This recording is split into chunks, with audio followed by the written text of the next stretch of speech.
Bapa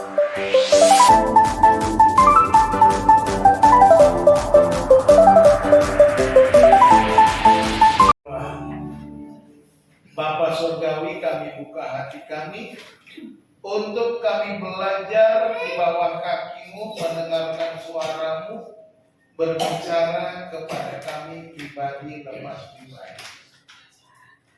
Kuduskan setiap pribadi ya Tuhan, setiap hati agar ditaburi, ditanam benih-benih firman Allah, sehingga kami semua pulang dan bertumbuh dengan kebenaran firman. Berbicaralah ya Tuhan, kami siap mendengar. Dalam nama Tuhan Yesus kami berdoa. Haleluya. Amin. Selamat pagi, shalom.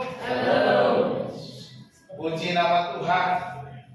Saudara-saudara dikasih Tuhan, hari ini khotbah saya beri judul menjaga hati.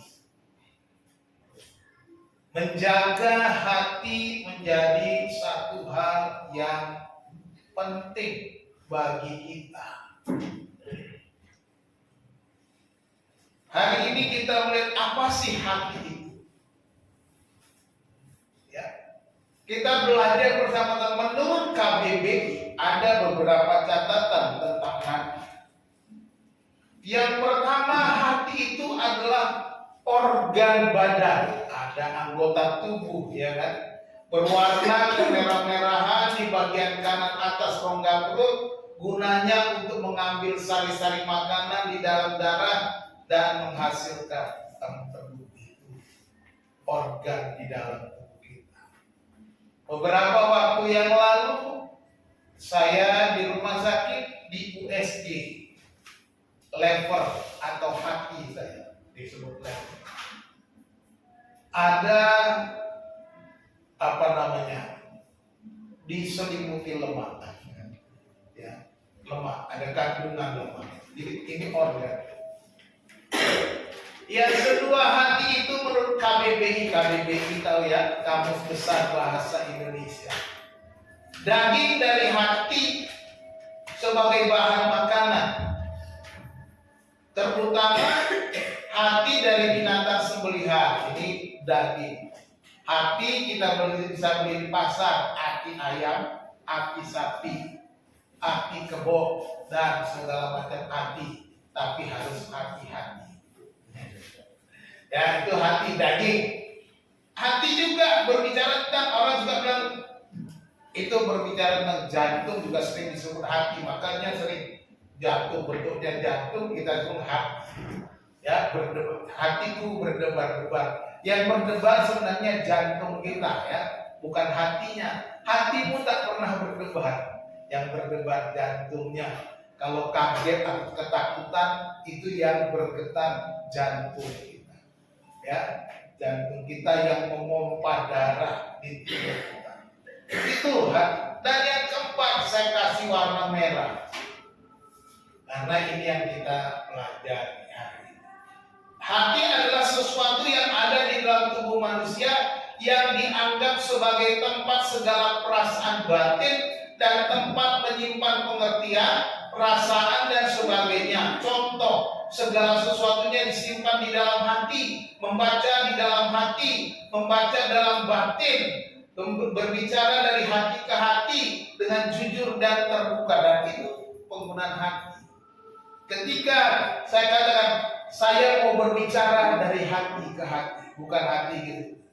Ini berbicaranya itu yang dimaksud ada sesuatu chemistry-nya antara kita yang kita harus pikirkan. Ya, itu adalah inner man kita, manusia di dalam batin kita, itu disebut hati juga.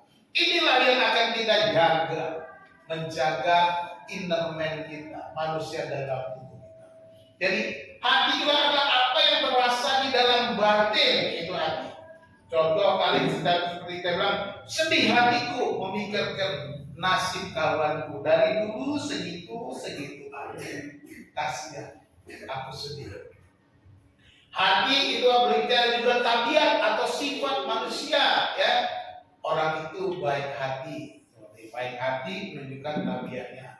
Yang ketujuh, ini bagian yang di dalam sekali, yaitu buah, batang, tumbuhan dan sebagai contoh. Hati buah nangka, hati batang pisang, ya, itu berbicara dalam. Tapi hari ini kita akan bersama-sama, apa sih hati menurut Alkitab? Alkitab yang kita pelajari, kata yang kita gunakan di dalam Alkitab, menjaga hati. Dikatakan hati adalah pusat intelek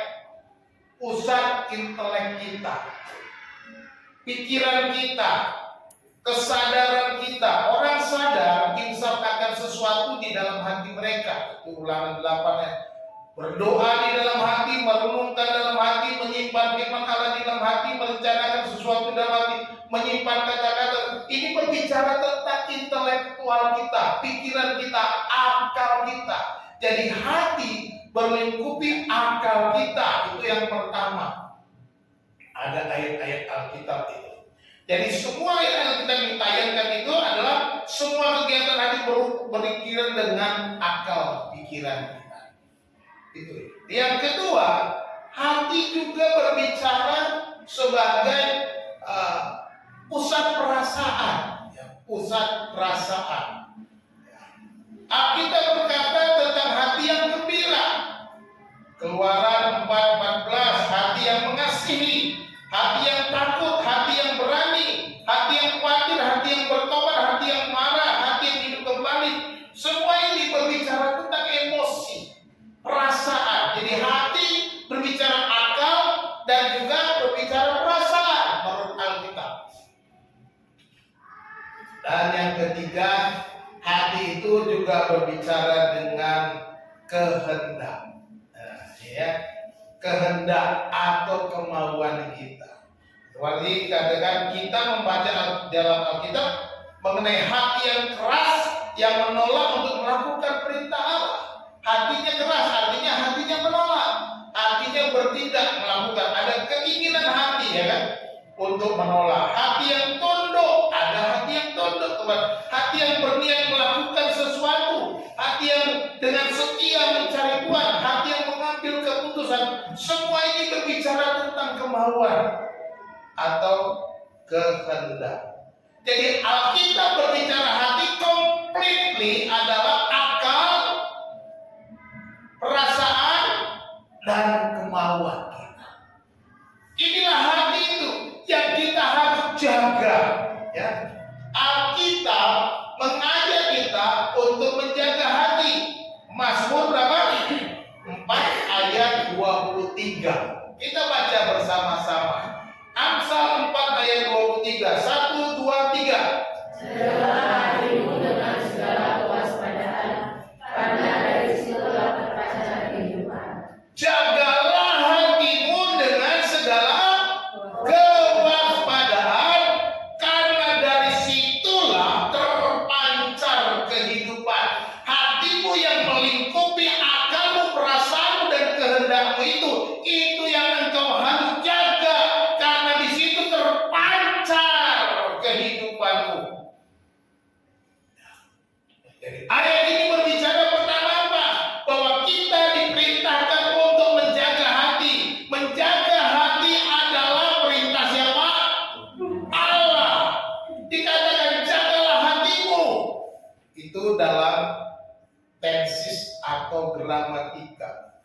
Bahasa Ibrani-nya itu bentuknya kal imperatif maskulin singular. Kata jagalah. Kata jaga ini kalimat perintah. Imperatif itu artinya perintah. Ini artinya sesuatu yang harus dilakukan. Ini artinya apa yang Tuhan mau, apa yang Tuhan kehendaki, supaya pendengar, pemirsa, pembaca Alkitab melakukan sesuatu, melakukan tindakan. Ini adalah perintah. Jadi kalau perintah, seharusnya kita sebagai orang percaya, seperti seorang prajurit Kristus, kita harus berkata, siap komandan, laksanakan, laksanakan. Itu seperti itu. Karena ini sebuah perintah. Jadi hati-hati Bapak Ibu. Ya. Katanya apa? Kalau ada dua hati di jalan, maka menjadi hati-hati di jalan. Ya kan? Demikian juga kita, jangan berdua hati. Nanti jadi berbahaya. Karena ini perintah Tuhan. Jagalah, katanya. Perhatikan baik-baik. Perintah. Ini sebuah perintah dari Tuhan. Kata jagalah, maka diterjemahkan pakai jagalah hatimu. Yang dijaga apa? Hatimu. Dan kata kerja ini kata kerja tunggal. Kata kerja tunggal artinya apa? Ini berbicara pribadi. Engkau tidak bisa membawa-bawa orang lain untuk jaga hatimu. Engkau tidak bisa bawa suamimu untuk menjaga hatimu, atau istrimu, atau anakmu. Nggak bisa. Hatimu harus kau jaga sendiri. Hatimu harus kau pelihara sendiri. Hatimu harus kau atur sendiri. Hatimu benar-benar kau pelihara, kau jaga menurut dirimu sendiri. Orang lain dari luar akan mempengaruhi hati. Ketika suamimu pulang loyo, hatimu mulai juga ikut khawatir, kata Bu Hana tadi. Melihat Pak Ferdinand diam saja, tidak bereaksi, Bu Hana mulai khawatir, hatinya khawatir. Tapi kalau dia menjaga hati dengan baik, dia cari jalan Tuhan, apa yang harus kulakukan, dan begitu. Dia yang bisa jaga hatinya. Kalau hatinya nggak dia jaga, dia bisa melakukan yang berbeda. Dia bisa bertindak yang berbeda. Kita tidak menjaga, melihat lingkungan kita, bahaya. Sebab lingkungan kita akan mempengaruhi hati kita. Tapi yang menjaga hatimu adalah dirimu, bukan orang, bukan lingkungan, bukan anak istri, bukan pendetamu. Engkau jagalah hatimu. Itu artinya menjaga. Kalau saya selidiki, Pak, dalam kata aslinya itu berarti melindungi. Itu juga berbicara tentang memelihara dengan hal-hal yang baik. Itu kata menjaga. Jadi hati kita harus kita pelihara dengan hal-hal yang baik. Bagaimana hati kita dijaga supaya hati kita tidak menyimpang, supaya hati kita tidak terpengaruh hal-hal buruk, supaya hati kita tidak mengikuti jalan-jalan yang salah, supaya hati kita tidak melangkah ke tempat yang keliru. Dan itu tanggung jawabnya ada pada kita masing-masing. Pertanyaannya, bagaimanakah orang percaya menjaga hati ini? Bagaimana saya, Pak, menjaga hati saya? Bagaimana, Pak, saya bisa menjaga hati saya supaya bersih, supaya saya tidak melangkah, tidak dipengaruhi, dikotori oleh dunia ini, tidak dipengaruhi oleh kedagingan saya? Pertanyaannya tentu nggak ada jalan lain. Tidak ada jalan lain untuk menjaga hati selain yang pertama adalah menjaganya dengan firman Tuhan.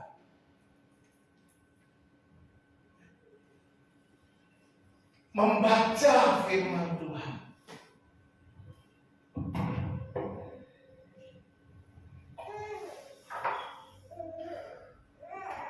Firman Tuhan harus kita baca. Bapak Ibu, firman Tuhan harus kita baca. Puji Tuhan, di zaman sekarang ini saudara bisa bawa Alkitab kemana-mana melalui gadget saudara, melalui handphone saudara. Alkitab ada di genggaman tangan saudara. Saudara bisa baca kapanpun, saudara bisa baca di situasi apa.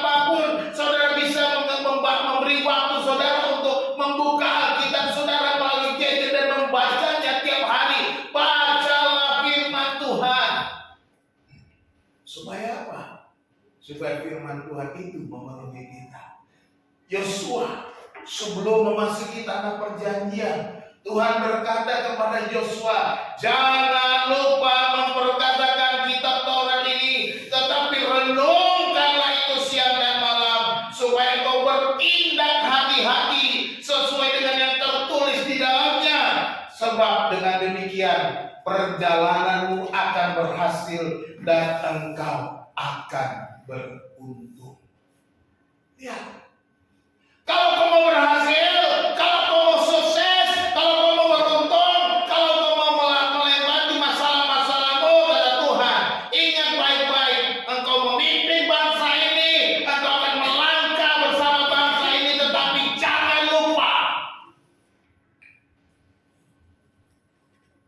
renungkanlah Taurat itu siang dan malam. Untuk apa? Supaya engkau bertindak hati-hati.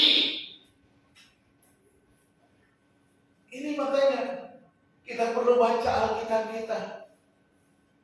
Jangan cuma download Alkitab di HP, tapi nggak pernah dibaca, nggak pernah dibuka. Jangan cuma beli Alkitab, tapi cuma disimpan di lemari. Tapi bacalah Alkitabmu. Karena dengan demikian engkau akan bertindak hati-hati. Engkau akan bisa memikirkan, mempertimbangkan segala sesuatu. Jaga hatimu dengan membaca firman. Orang percaya bisa menjaga hati karena dia menjaganya dengan firman Tuhan. Itu yang pertama. Apakah kita setia baca Alkitab kita tiap hari? Apakah kita setia membaca renungan setiap hari? Apakah kita merenungkan firman Tuhan itu siang dan malam? Apakah firman Tuhan itu menguasai hidup kita? Apakah firman Tuhan itu betul-betul mewarnai langkah kita, mewarnai keputusan-keputusan kita, mewarnai tingkah langkah kita? Akan kelihatan. Kalau kita baca Alkitab tiap hari, maka kita akan dikuasai oleh firman.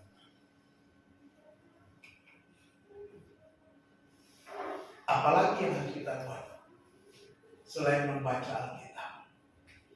Kita harus menyerahkan hidup kita di bawah tangan Tuhan. Ya. Hidup oleh Roh. Galatia pasal 5 ayat 16 katakan, maksudku ialah hiduplah oleh Roh, maka kamu tidak akan menuruti keinginan daging. Matius 26 ayat 41. Ketika Yesus berdoa bersama murid-muridnya, dan Yesus berdoa di Taman Getsemani, murid-muridnya kecapean dan tidur lelap. Yesus membangunkan mereka, Yesus berkata, berjaga-jagalah dan berdoalah, sebab apa? Roh penurut, tetapi daging itu lemah. Daging kita lemah. Daging kita lemah artinya apa? Kita bisa digoda, kita bisa dicobai, kita bisa dikalahkan, kita bisa dijatuhkan kalau kita mengikuti kedagingan kita. Kalau kita mengandalkan kedagingan kita, maka kita dipastikan kalah. Karena daging kita lemah. Makanya dikatakan kita harus hidup oleh Roh.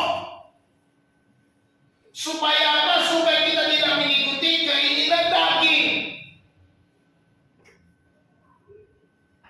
Kalau kita hidup oleh Roh, maka kita akan menghasilkan buah Roh. Kalau kita baca kelanjutannya, hasil dari buah orang hidup dalam Roh menghasilkan buah Roh. Galatia 5 ayat 22-23. Kasih, sukacita, damai sejahtera, kebaikan, kemurahan, dan seterusnya. Ya. Kita bisa lihat, kita harus dipimpin oleh Roh, dipenuhi oleh Roh. Jadi kalau kita tidak menyerahkan hidup kita kepada Roh Kudus, tidak menyerahkan pimpinan hidup kita di bawah kendali Roh Kudus, maka kedagingan kita akan dipengaruhi dengan situasi, dipengaruhi dengan lingkungan, dipengaruhi dengan masalah. Ketika ada orang marah kepada kita karena hati kita tidak jadi dijaga dengan dipenuhi oleh Roh, maka kita akan membalas marah dengan kemarahan. Ketika kita disakiti, kita akan membalas kembali menyakiti. Ketika kita dikecewakan, kita membalas kembali dengan mengecewakan orang lain. Ini yang terjadi. Keinginan daging. Jagalah hatimu, kata Tuhan. Jaganya gimana Tuhan? Baca firman, hidup dipimpin Roh. Hiduplah oleh Roh. Supaya apa? Supaya Roh itulah yang memimpinmu, Roh itulah yang mengendalikan hatimu, Roh itulah yang menguatkan hidupmu, Roh itulah yang memberikan kemenangan kepadamu. Jadi hiduplah oleh Roh. Dan dikuatkan juga dalam surat di Efesus pasal 5, 17-18 kan, sebab itu janganlah kamu bodoh, tetapi usahakanlah kamu mengerti kehendak Tuhan, dan janganlah kamu mabuk oleh anggur, karena anggur menimbulkan hawa nafsu, tetapi hendaklah kamu penuh dengan Roh. Penuh dengan Roh artinya kita benar-benar dikuasai Roh itu.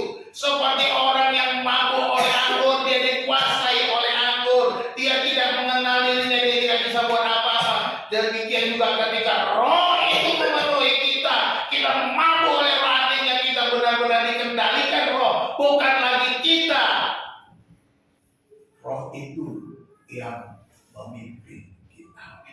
Roh Kudus yang memimpin kita, Roh Kudus yang mengambil alih, Roh Kudus yang mengambil keputusan, Roh Kudus yang menuntun langkah, Roh Kudus yang melakukan apa yang terbaik. Ini menjaga hati. Ya. Jaga hati adalah sebuah perintah, kata Tuhan. Jagalah hati. Ini perintah, dan perintah itu adalah untuk kita sendiri masing-masing kita lakukan. Karena lingkungan, tetangga, sahabat, apapun, teman kerja bisa merusak kalau hati kita tidak kita jaga. Kita bisa rusak semuanya. Lingkungan ada pengaruh baik, ada pengaruh buruk. Kalau kita tidak jaga hati, maka bisa terpengaruh. Di zaman yang serba canggih sekarang ini, hal-hal buruk begitu dekat dengan kita.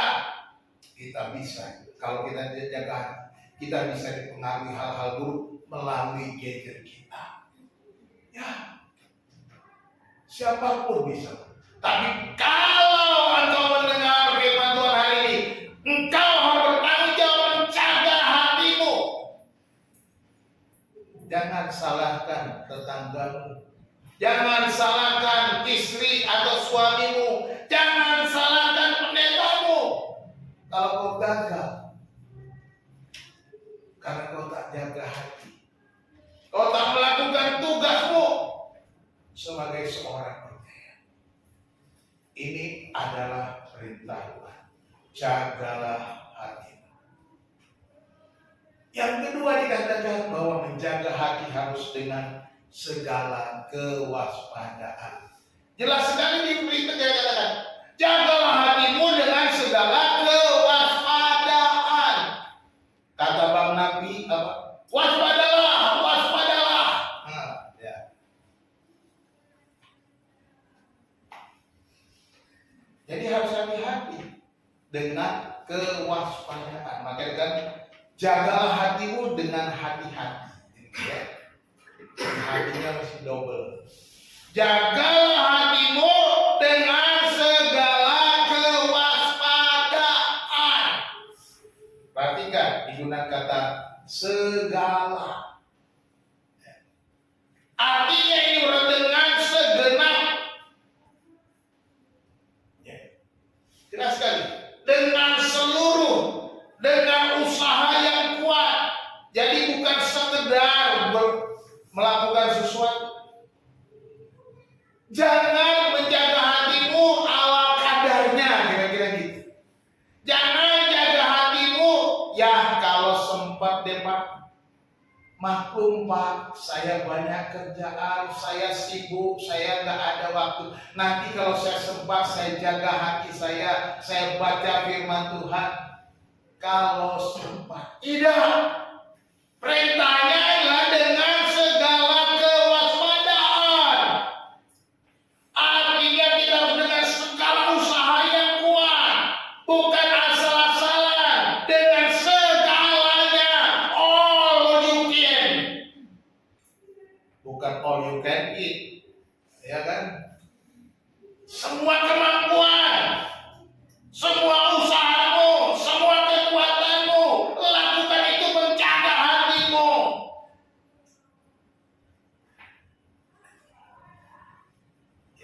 Kalau dalam kamus BKBBI tadi, waspada itu arti berhati-hati dan berjaga-jaga atau bersiap-siaga. Makanya saya katakan, jaga hatimu dengan hati-hati.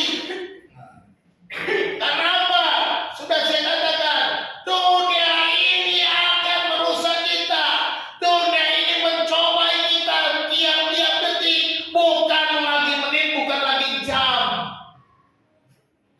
Tiap detik kita dicobai. Kalau kita tidak jalani dengan kewaspadaan, maka kita bisa kalah. Jadi kita perlu pikirkan baik-baik, apakah kita jaga hati kita ala kadarnya. Kalau sempat, kapan-kapan deh Pak, saya nggak sempat hari ini, terlalu banyak pekerjaan. Hello, bagaimana kalau Tuhan juga bilang, ketika kau datang kepada Dia, Tuhan, aku nggak sanggup lagi. Maaf, saya nggak sempat. Saya lagi sibuk ngurusin Ferdinand. Kau tunggu antrian. Gimana kira-kira hati kita? Tuhan juga kecewa kalau kita hanya jaga hati kita kalau sempat. Tuhan juga kecewa. Tuhan akan katakan, lihat sendiri, kau akan rugi sendiri kalau kau jaga hatimu dengan asal-asalan. Kalau kau jaga hatimu dengan tidak ada kepedulian, tidak ada kehati-hatian, tidak ada kewaspadaan, kau tidak peduli dengan hidupmu. Kewaspadaan itu menunjukkan perhatian yang penuh kecermatan dan ketelitian, itu arti kewaspadaan. Bagaimana kita memperhatikan hati kita dengan penuh kecermatan dan dengan penuh ketelitian betul-betul. Betapa berharganya hati kita itu. Ya. Kalau kita tidak menganggap bernilai hati kita, maka kita tidak akan menjaganya dengan baik. Tetapi kalau kita menilai hati kita adalah hati yang bernilai tinggi, inilah yang memberikan masa depanku, maka kita akan jaga. Ya. Seperti seorang Aladin dengan lampu ajaibnya. Ya. Lampu ajaib ini memberikan segala apa yang diminta oleh Aladin. Maka dia harus jaga jangan sampai lampu ini diambil oleh orang lain, lepas dari tangannya. Sebab lampu ini adalah hidupnya. Wah. Digosok-gosok simsalabim. Ada apa Tuhan? Aku mau pergi jalan-jalan ke Eropa. Jalan-jalan ke Eropa. Enak kan? Hatimu seperti lampu ajaib itu, saudaraku. Kalau kau tidak jaga, bagaimana kau bisa mendapatkan kemuliaan Tuhan? Kalau kau tidak jaga hati, bagaimana kau diangkat oleh Tuhan, diberkati oleh Tuhan? Jaga dengan baik. Kalau kau sudah jaga, hatimu dicuri oleh iblis.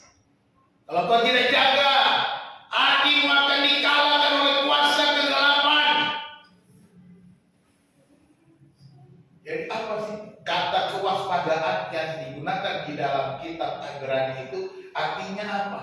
Saya pelajari itu arti dengan ketekunan, diligence. Jadi kita jaga hati kita dengan tekun. Tekun artinya udah dengan segala ketekunan, artinya yang tidak boleh lepas, tidak boleh ada waktu terbuang sedikit pun untuk menjaga hati. Jangan sampai ini lepas dengan ketekunan. Ini juga artinya dengan ketaatan, observance. Ketaatan kita memperhatikan penuh hati kita. Seperti barang berharga, barang bernilai. Ya. Dan juga kata hati yang digunakan di dalam Alkitab itu artinya ada tempat kurungan. Nah, kata kewaspadaan itu artinya kita harus mengurung hati kita, melindungi hati kita. Hati itu harus dikurung baik-baik, jangan sampai terkontaminasi. Nah, luar biasa. Kata kewaspadaan yang digunakan dalam bahasa asli, saya nggak sebut bahasa asli, cuman ini dalam bahasa asli saya selidiki. Itu artinya sebuah tempat kurungan juga digunakan kewaspadaan. Jadi hati kita harus kita kurung supaya tidak terkontaminasi, tidak terracuni, tidak dipengaruhi oleh anasin-anasin buruk dari luar. Jaga hatimu dengan segala kewaspadaan. Jaga hatimu seolah mengurungnya dengan baik, melindunginya dengan baik, memproteksinya. Bagaimana? Sudah saya katakan, cuma 2 cara: baca Alkitab, hidup lagi bahwa pimpinan Roh Kudus. Itu saja cukup untuk kita bisa menjaga hati dengan segala kewaspadaan. Ya. Kalau kita nggak lakukan itu, kita kecolongan, kita kehilangan, kita akan mengalami kekalahan.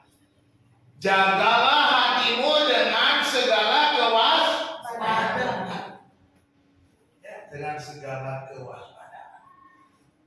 Ya, mengapa? Kan itu pertanyaannya, kenapa harus begitu? Karena dari situlah terpancar kehidupan. Karena dari dalam hati itu ada pusat kehidupan kita, pusat kehidupanmu, pusat kehidupan orang-orang, setiap orang, bukan hanya orang percaya, terlebih kita sebagai orang percaya. Karena dari situlah terpancar kehidupan. Kau tidak jaga hati, kehidupanmu akan nampak. Kau jaga hatimu, kehidupanmu akan nampak seperti apa? Akan kelihatan. Ini terpancar katanya, muncrat keluar. Seperti mata air, seperti air mancur yang keluar dari mata air, berbunga-bunga. Ini yang terjadi.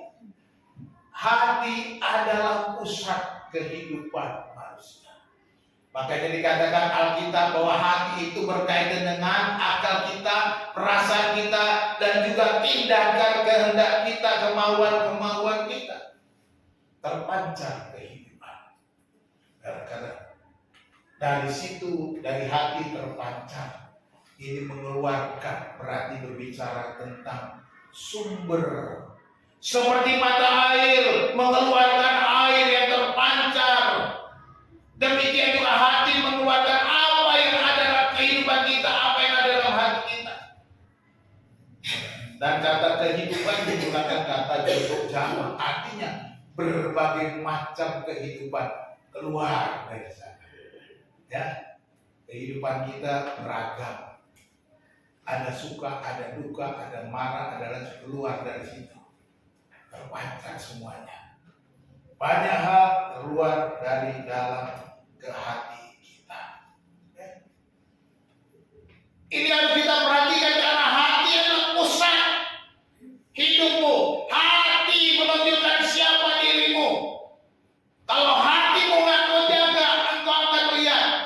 munculnya seperti apa.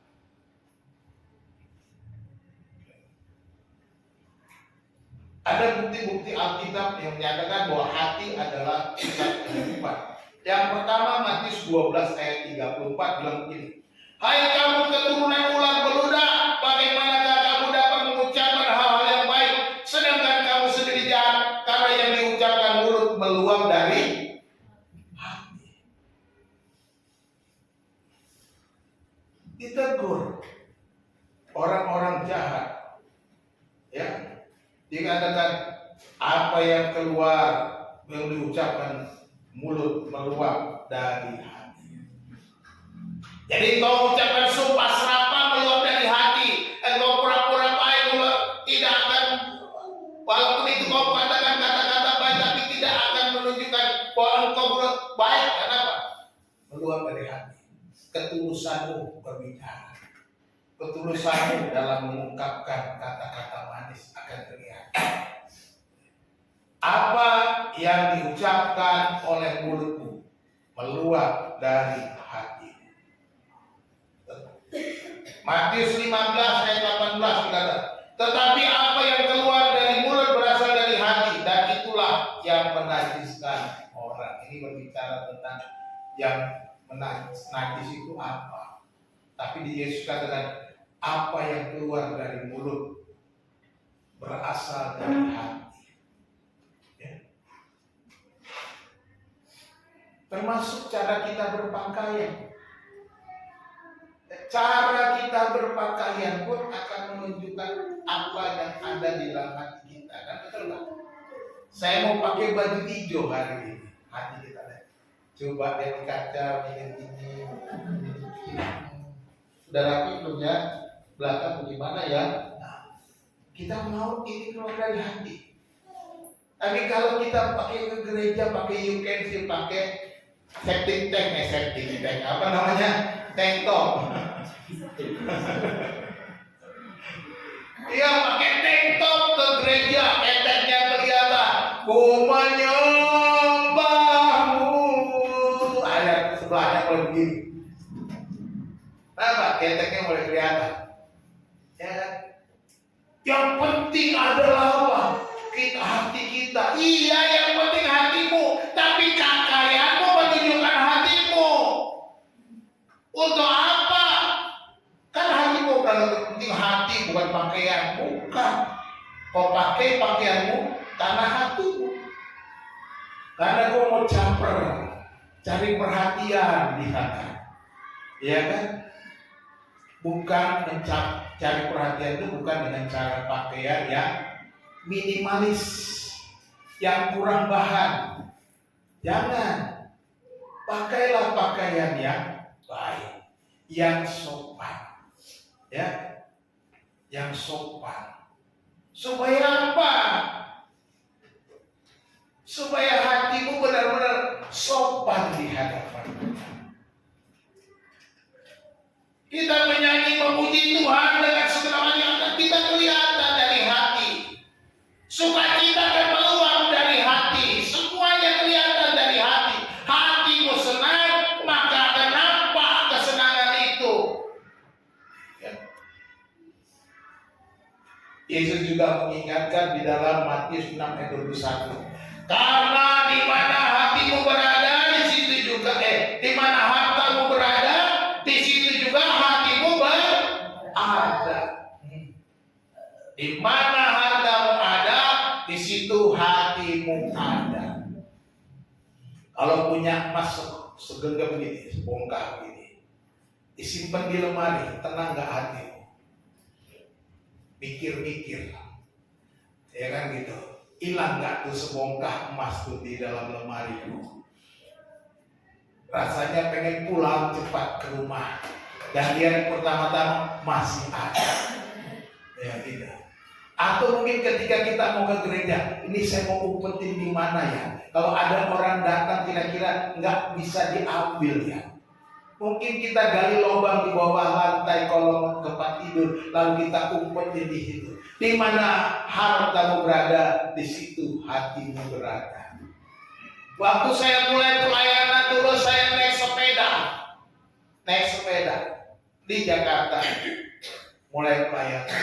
Hendy masih kecil, saya antar naik sepeda ke sekolahnya, ya naik sepeda. Lalu saya pergi ke kantor Yayasan Wahana Mitra, naik sepeda. Itu ruko, kantornya di lantai 2, tapi saya taruh sepeda di depan kan ruko-ruko itu. Nggak ada gemboknya, karena saya cuma punya sepeda. Berharganya sepeda buat saya. Sebentar-sebentar saya ke jendela, saya lihat masih ada sepedanya. Ngobrol-ngobrol, lihat lagi masih ada sepedanya. Hatiku ada di sepeda, karena hartaku ada di sana. Kalau nanti hartaku sepedaku hilang, maka aku pulang jalan kaki. Dari Greenfield sampai Ciledug lumayan jalan kaki. Itu benar, sebentar-bentar saya begitu. Waktu baru mulai pelayanan, puji Tuhan, ya kan? Hari ini Tuhan sudah ganti, tapi nggak mau saya diam-diam sebentar. Oh, lihat mobil saya masih ada nggak?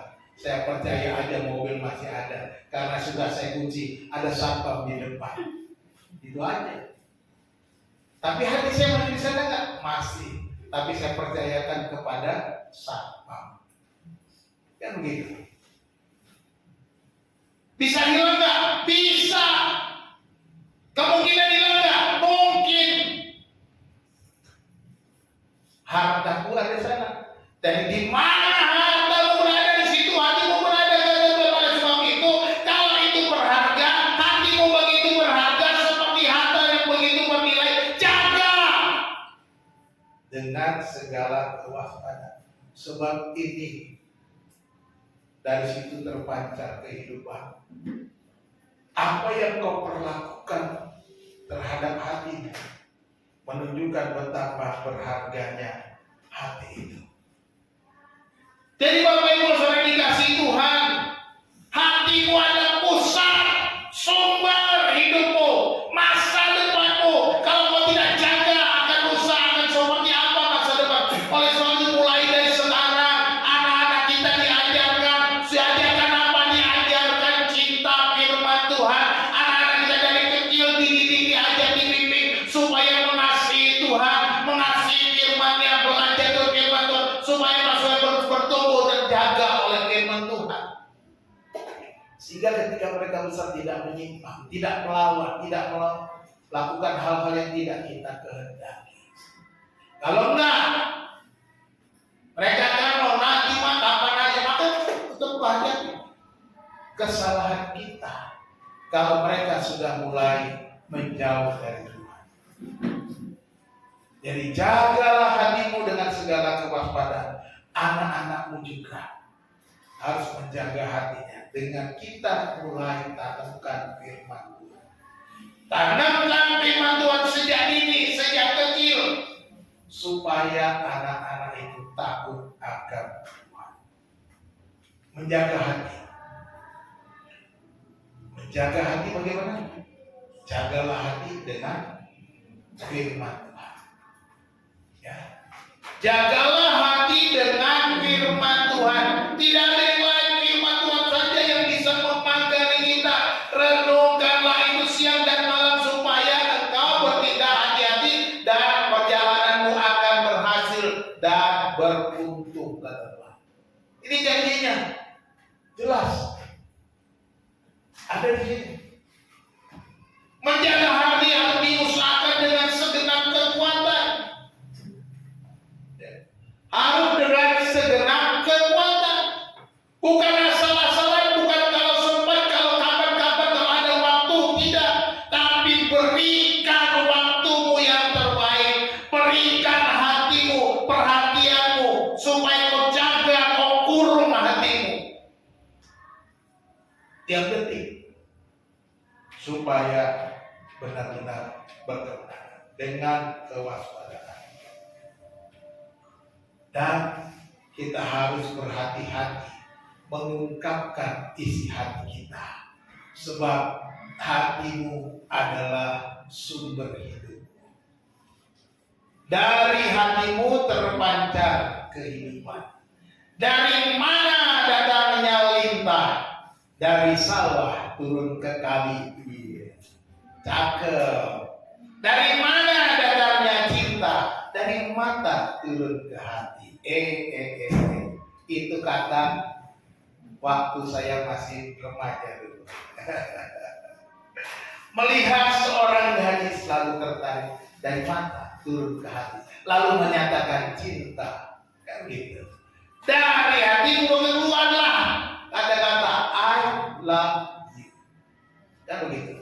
Tindakan kita lihat, kita harus jaga hati kita. Kita bertanggung jawab menjaga hati kita. Jangan biarkan hatimu mengalami kekalahan. Jaga hati adalah perintah Tuhan. Ya, ini perintah Tuhan. Kalau perintah Tuhan harus dilakukan karena kita anak Tuhan. Kok bilang? Menjaga hati harus dengan segala kewaspadaan. Menjaga hati karena hati adalah pusat kehidupan. Ini ingat baik-baik. Amsal 4 ayat 23. Disimpan di hati.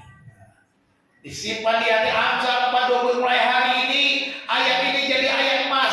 Jagalah hatimu dengan segala kewaspadaan karena dari situlah terpancar kehidupan. Dihafal. Simpan baik-baik. Maka kita akan terus berkemenangan. Amin. Tuhan Yesus memberkati kita. Mari kita berdoa. Bapa di dalam sorga, terima kasih, kami bersyukur atas firman Tuhan yang sudah kami dengar, mengingatkan kami untuk menjaga hati kami. Terima kasih Tuhan, tolong kami Tuhan, berikan kami kewaspadaan tiap-tiap hari, supaya kami memberi hati kami untuk dijaga dengan kebenaran firman Tuhan, supaya kami menyerahkan hidup kami di bawah pimpinan Roh Kudus, supaya kami tidak mengalami kekalahan. Terima kasih Bapa, hamba-Mu berhenti berbicara. Roh Kudus, biarlah Engkau terus berbicara kepada kami, mengingatkan kami di setiap langkah kami, ya Tuhan, karena kami akan keluar dari tempat ini, pulang ke rumah masing-masing, dan melakukan aktivitas kami dengan segala macam pencobaan yang kami alami setiap detik dalam kehidupan kami. Biarlah kami mengurung hati kami dengan kebenaran. Terima kasih Tuhan. Di dalam nama Tuhan Yesus Kristus kami sudah berdoa. Haleluya. Semua yang percaya katakan amin.